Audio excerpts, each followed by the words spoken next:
Il reste plus que 10 jours avant le 24. Salut tout le monde, c'est Isofy et bienvenue dans ce calendrier de l'Avent Exit, 15e épisode. C'est parti pour la lecture d'histoire. Vous vous retrouvez au beau milieu d'une multitude de lampes et spots en tout genre. C'est sans doute l'entrepôt de projecteurs de la Warner. Mais là, une vieille dame se tient entre deux éclairages. Serait-ce la star du film? Alors que vous vous approchez d'elle, elle s'écrie « Stop!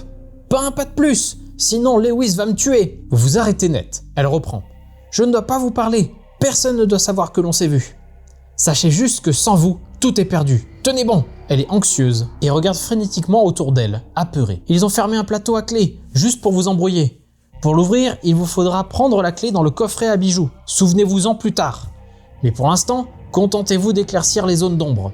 Une lampe de poche vous sera utile. Oh non, j'entends Lewis, je dois filer. La vieille dame se tourne vers la porte derrière elle et disparaît en la claquant. Vous vous précipitez sur la poignée, mais rien à faire. L'issue est verrouillée. L'héroïne du film fuirait donc un certain Lewis? Mais de qui s'agit-il? Ouvrez à présent la porte de la case 15.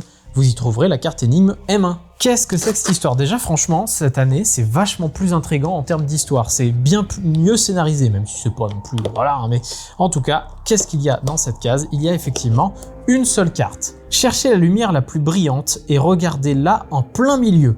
C'est à contre-jour qu'elle est importante. De gauche à droite, ouvrez grand vos yeux. Il va pas falloir s'éclater les yeux avec de la lumière, j'espère. Bon, regardons la case. Toujours rien ici. À l'intérieur, nous avons des spots, tout simplement avec une personne devant. À droite, des spots encore. À gauche, des spots toujours. Et en bas, bah rien. Et en haut, bah rien. Cherchez la lumière la plus brillante et regardez-la en plein milieu. C'est à contre-jour qu'elle est importante.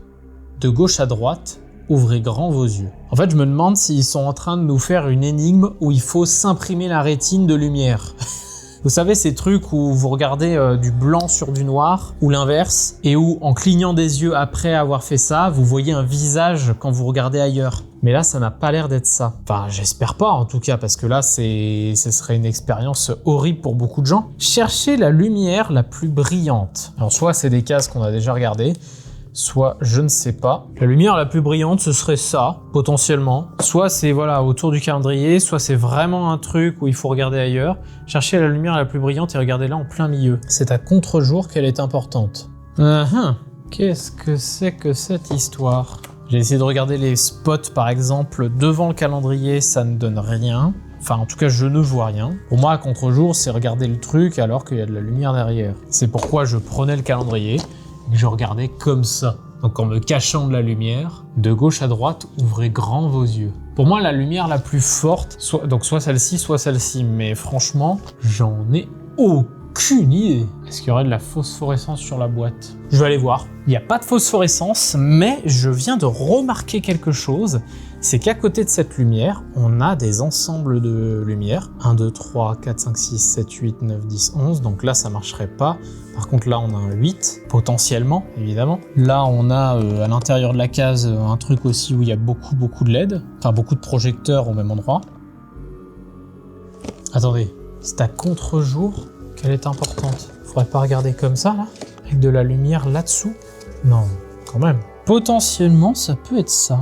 Ah oui, c'est ça. Quoique non, je vois juste à travers, tout simplement. Mais c'est vrai que là-dedans, on voit un 3, un 0 et un 4 quand même. Je vais essayer, je dis bien essayer, de vous le montrer. Si j'y arrive, bien sûr. Voilà, là, on voit quand même quelque chose.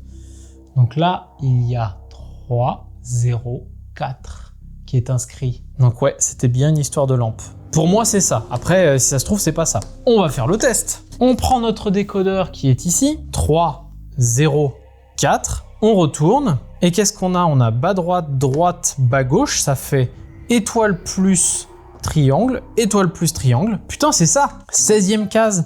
Donc ici, je suis très fier de l'avoir trouvé moi-même parce que sincèrement, je suis certain qu'il y en a plein qui vont galérer sur celle-là. Parce que le truc le plus lumineux, ouais, bon, ok, je comprends. Et c'est vrai qu'à travers, on voit des chiffres qui d'ailleurs sont un peu visibles là, mais vraiment un tout petit peu à l'envers. Maintenant qu'on le sait, bien sûr, pas mal comme idée, pas mal. J'ai déjà vu des énigmes du genre, c'est peut-être pour ça que j'ai pu trouver. En tout cas, le 15 décembre, c'est fait. Merci à tous d'avoir regardé cette vidéo, j'espère qu'elle vous a plu. Je vous donne rendez-vous demain pour le 16 décembre qui se passe ici. Jouez bien, et puis d'ici là, moi je vous dis, salut!